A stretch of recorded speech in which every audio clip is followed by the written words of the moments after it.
So how's Ghana? I mean, I'm just asking random questions. Okay, Ghana is great. Except maybe the economy. Ghana is great. Yes, except maybe the economy. What else? Yes. Welcome to the Breakfast Show. The Breakfast Show. Ooh. Welcome to the Breakfast Show, where success stories are shared. Entrepreneurs teach how cash flows. We learn how to make this dough. Take your seat, it's the Breakfast Show. Hey, set, take your seat, it's the Breakfast Show. Whoa. Take your seat. Hello, viewers. This is the Breakfast Show, celebrating, supporting, and connecting young entrepreneurs worldwide. And I'm your host, Maya the Breakfast JB. This show is proudly sponsored by Gamal Ek Limited, Accounting Unparalleled.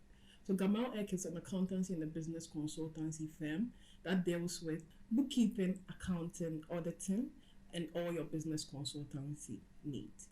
So I'm back again, and today I have here a wonderful woman in business. And I actually met her not long ago, but I must say I'm impressed with what she's done so far, looking at her background and where she started from and how hard it is in Africa. You know, it's very hard to start a business in Africa. Before I introduce my guest, let's go for a short commercial break and we'll be right back. Welcome to the Breakfast Show. The Breakfast Show. Ooh. Welcome to the Breakfast Show, where success stories are shared.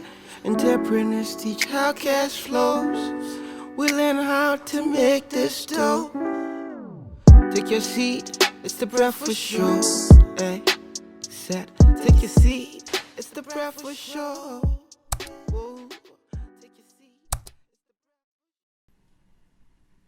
So welcome back, viewers, from the short commercial break.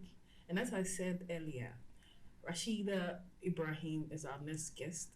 She's the founder of Shopcop. And I wouldn't say much. I would leave the floor to her to tell us who she is and all of that. Rashida, you're welcome to the Breakfast Show. Thank you so much for having me, Maya. I hope you're good. Yes, I'm good, and yourself? I'm good too. So how's Ghana? I mean, I'm just asking random questions. Okay, Ghana is great. Except maybe the economy. Ghana is great. Yes, except maybe the economy. What has the economy done? Yes, what everything. What has the economy done? Okay, so who is Rashida? Like you said, my name is Rashida Ibrahim. I come from the northern part of Ghana, precisely Savligu. I don't know if you've been there before. No. Okay, I come from a family of 9, 3 brothers, four sisters, and then my parents. I schooled for my basic school. I schooled in Dansoman, 7th grade Princess Academy, and then I moved on to senior high school in Cape Coast, Ghana National College, and then later on moved to University of Ghana. Okay. Yes, I did political science major and then linguistics minor. I also have a certificate from University of London in brand management, which is to what I do now. Oh, okay. So that's nice. So, Rashida, I heard you and you made mention of working and doing your service. Do you have any work experience? Can you share it with us? Yeah, so like you mentioned, I did my national service after school, which was in the public sector, and then I moved on to work at the bank for a brief period of time. That was for 1 year, and then after that, I moved to work with another private sector company called Roberta Annan Capital Partners, where I learned a lot. Like for myself now as an entrepreneur. Oh, okay. Yes. Okay. So Rashida, you started your business, right? So can you tell us or share with us what this business is about, the inception and all of that? Like I've been saying, I'm quite passionate about women empowerment. So that led me to start my brand in 2017. Okay, so the story is quite funny, or I don't know if it is funny or if it is tragic. I don't know how to label it, because it started when I was doing my national service. Getting to the end of service, I had some burns. Okay. Yes, and then I had to cover up. Even though I'm a Muslim, I was struggling to like cover up when I started work because I wanted to fit in the workplace. Okay. But then I didn't know how to dress to fit in. Yeah, so when I had my bangs, I knew that yes, I had like this is the way forward. So I had a friend made clothes for me, trouser clothing for me. It wasn't like strictly corporate like I do now. But then she made some trouser clothing for me, which I took to work and people loved it. I had a whole lot of compliments then. But I didn't take it on then, but that was when the idea was birthed. So with the trouser that she made for me, people also ordered from her as well. And my friends also wanted it, so I directed them to her. Okay. Yeah, but then after that, when I after national service, when I joined the corporate world, which was banking, you had to wear some specific colors, some specific attires. Yeah. Then I decided that okay, let me go to Kantamanto because you can't find, no one can make, I don't know, at that time people couldn't make suit sets. So I headed to Kantamanto. Do you know Kantamanto? Yeah.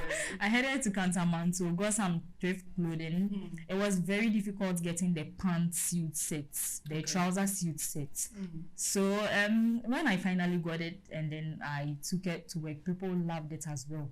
And then they wanted some. So from there, I opened Instagram page. Okay. Yes, and then I started posting it. And they liked the blazers more than even the trousers that I was more concerned of. Yes, and then from there, I think I knew that was where I was headed. That's when the hustle started. Yes.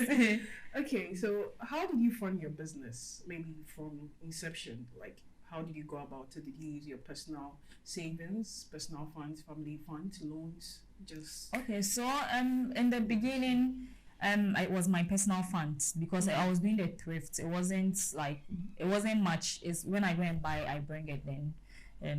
What's the name? I bring it then I sell it on Instagram. But then after some time I needed more capital, and so I think family also realized that this is where I wanted to go to. So I think my mom was the first person to invest in me, and then she gave me 1,000 Ghana cedis. 1,000 Ghana cedis back then to start with. To start your business, so you started with 1,000 cedis. No, I was already doing like with my own personal savings before she added 1,000. But then up to like dates, maybe if you go when you are stuck somewhere, like then, definitely you can. Then you're fortunate to have not. You're probably, it doesn't sound as glorious or as much as you think I'm saying, but then definitely I've had support from family. Yes. Okay. So that's great. I think people don't even have that option. Yes. Because they don't even believe in your dream to even fund it. Yes. So I'm not glorious like you say, but at least the little counts. Okay. So you started from 2015, 2017. Yes, 2017. That was when the idea was. The idea was conceptualized. Yes. Okay. So how did you build a successful customer base? Okay. So like I've been mentioning for me, I think most of my clients have come from Instagram because that was where the shop started. So digital marketing. Yes, digital marketing. That was where the shop started. Okay. That was where I started marketing everything, and also from colleagues at work. Yes, because they liked what I was wearing. Because you're working at the bank. Yes, and then also friends have also liked what I was wearing. So from Instagram, marketing from Instagram has been a great tool. And yes, making sure that when clients, like we meet clients or I serve a client, I give out like the best service that I can. Okay. Yes, and that is what I have also taught my staff now, and then that is what we are doing. So we always make sure that we have clients or customers returning after they've bought, not because of the outfit, even though like the outfit matters, because we want to give out the quality product and also quality service. So that is what has actually given us. Okay, so would you say that you made mention of the fact that you studied brand management? Yes, brand management. So would you say that the theoretical knowledge we learn in school helps in the businesses we set up? Yes, I'll say that yes, to a certain extent. Okay. Yeah, because I learned brand management after like my brand started picking up. Oh, Okay, yes. So that has really really helped my business. But then I would say that mostly my training came from like going to my mom's shop in Kanishi to learn. My like most of my family are entrepreneurs, so I come from an entrepreneurial background. Okay. So seeing my parents do it, I think I learned more from there, and like that has also like added up to So you actually my knowledge. Yes, you my use knowledge. the practicalities Yes. from your family businesses, then the theoretical background informed, and because you are a corporate, but I mean you studied in Yes. school, you joined all those forces too. Yes, exactly. so- And also reading. I from child I reading books has done a great deal for me as well, because maybe people were like interested in movies and whatnot, but I was interested in reading success books or like relatable stories of successful people already. And then I think that has also done a great deal for me. Welcome to the Breakfast Show. Ooh, the Breakfast Show. Ooh, welcome to the Breakfast Show, where success stories are shared. Entrepreneurs teach how cash flows. We learn how to make this dough. Take your seat, it's the Breakfast Show. Hey, set, take your seat, it's the Breakfast Show. Ooh, take your seat. Viewers, welcome back from the short commercial break, and I'm endeavoring all of you to stay glued to your seat because we are entering the second segment, and there's a lot to learn, and it's going to be fun.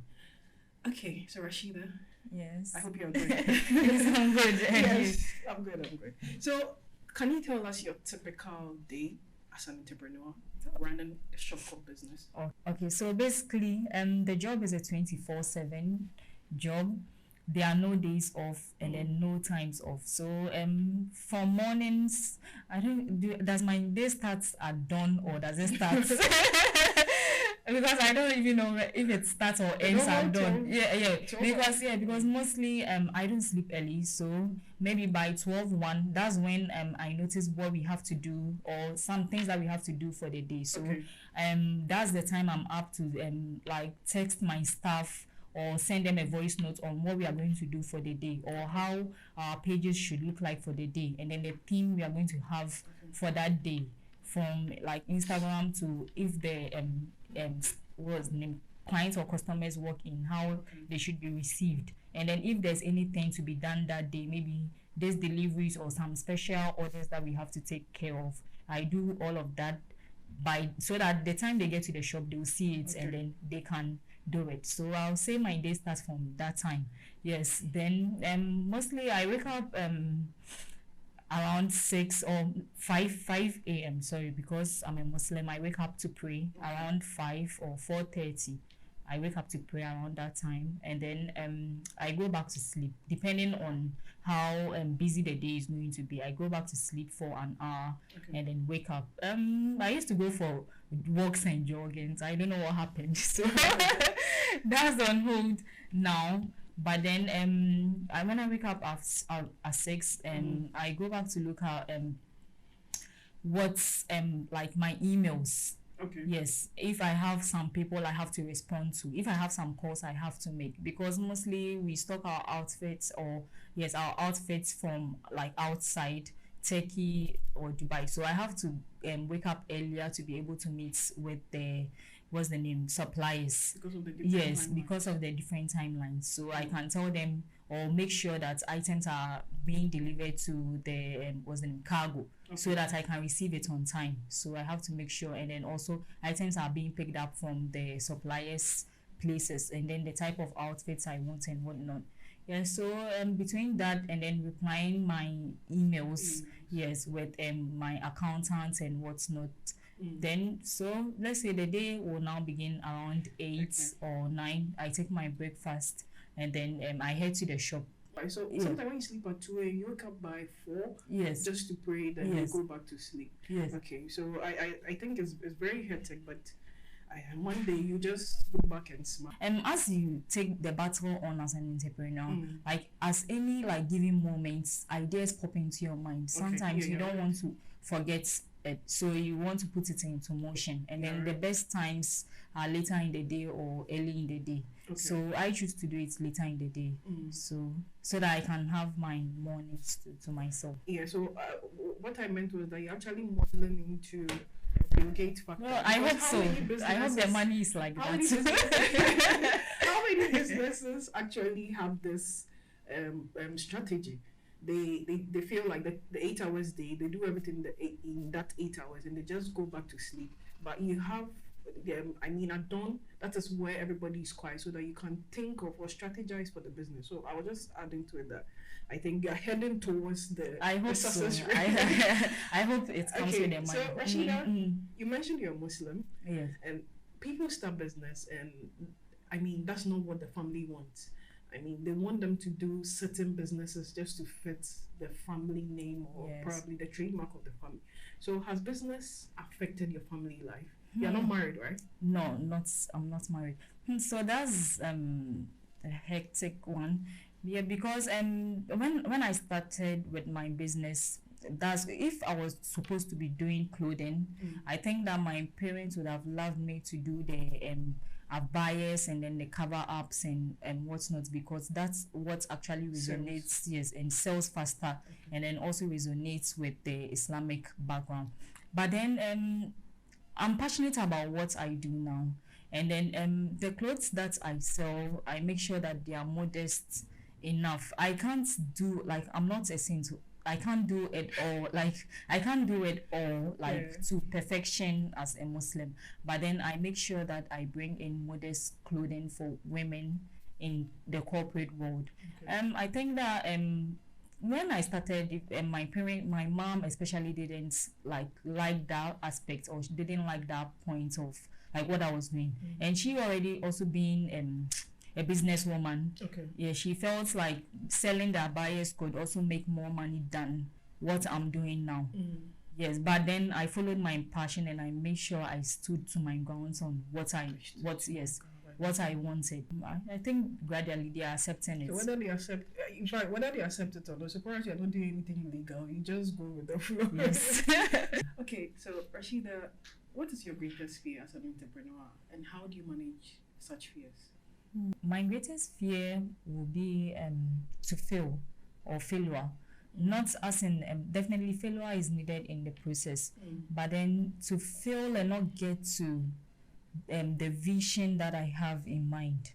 Yes, so to fail and not get to the vision that I have in mind. So what I do is definitely to put in the work so that I don't have to fail. That's practically it. So do you have any instances where you feel like this wasn't working? Like, oh yes, I've had I've had a couple or a lot. One instance. I've had a couple or a lot. Okay, so let's say this year I don't know, the economy or the exchange rates in Ghana has been crazy. So I think after March, I realized that people were not buying as much as they used to, because people, like, the economy was crazy, so people were scared. I don't know what exactly, but people were not buying as much as they used to. So I realized that I had to take a step back and then change some few things that I was doing. So I had to change some strategies, spend less, and then concentrate on making more. Yes, so that's what I did. But then around that time, I had a lot of fears, as in things were not going to go as I had hoped and I had planned. So that's a good one. So as a professional person, schooling, having that professional background, you say you studied political science, moved to being working at the bank, and starting as an entrepreneur. What would be your ultimate advice to people who would want to school and work, or probably become full-time entrepreneurs? Oh, okay. I ask them to go for it and then be certain of what they are like going in for as they start. Because if you are schooling and then you are working, you definitely have to prioritize something. So unless maybe you are doing it as a hobby, but if this is something you want to do for a long period of time, then you have to go for it with all intentions and then put in your best efforts. So Rashida, we are ending the session, and it's been a great one, and Yes. I'm glad to have you on the show. I'm honored to have you, and when I saw you, I saw a lot in you. That is why I invited you to be a speaker. So Rashida, any last words, any shout outs, anything you'd want to say to the viewers? You've already given your advice, but any last words? Okay, so first of all, I'm grateful for having me on this show. My last words will be entrepreneurship itself, it's not rosy as it seems. So I would advise anyone going into it to have the courage and then also have the mindset of not giving up when it gets tougher. So viewers, thank you very much for joining us from the start to the finish. And as Rashida said, entrepreneurship is not a joke. It's for people with lion hearts. So viewers, subscribe to this channel, The Brayful Show, on YouTube, and you can follow us on all social media platforms. And as usual, I'm your host, Maya Brayful. You can follow me on all social media platforms. And so till we meet again, ciao. Welcome to the Breakfast Show. Ooh, the Breakfast Show. Ooh, welcome to the Breakfast Show, where success stories are shared. Entrepreneurs teach how cash flows. We learn how to make this dough. Take your seat, it's the Breakfast Show. Hey, set, take your seat, it's the Breakfast Show. Ooh, take your seat. Hello everyone, I'm Maya Brayful JB, the founder of Gamal Ek. Gamal Ek is an accountancy and a business consultancy firm founded in the year 2020. So it's a team of professionals trying to provide professional service to its client. And our mission is to provide the highest professional service to the mutual benefit of our client. And our vision is to be the most trusted and respectable accounting firm across the globe, not just in Ghana. Gamal Ek provides services such as bookkeeping, management account, preparation of annual account, preparation of financial statement. Then when it comes to the tax aspect, we compile or prepare tax returns. We help our clients with withholding tax problems, value-added tax problems, and all other tax solutions. Then thirdly, we provide our clients with IT solutions that has to do with accounting. That is the preparation of point of sale, terminal softwares, preparation of accounting softwares. We also help our clients with their graphic designing needs, branding, and social media marketing. That has to do with the IT side. Now, when we move to the business consultancy side, we advise businesses or startups on how to start their business, how to build their website from scratch, and everything that has to do with starting your business. So you can contact Gamal Ek on all social media platforms, Gamal_Ek on Facebook, on Instagram, and LinkedIn. So you can visit our website on www.gamalek.com. And you can contact us on the number 0247 405524. I take it again, 0247 405524. Gamal Ek, accounting unparalleled. Welcome to the Breakfast Show. Ooh, the Breakfast Show. Ooh, welcome to the Breakfast Show, where success stories are shared. Entrepreneurs teach how cash flows. We learn how to make this dough. Take your seat, it's the Breakfast Show. Hey, set, take your seat, it's the Breakfast Show.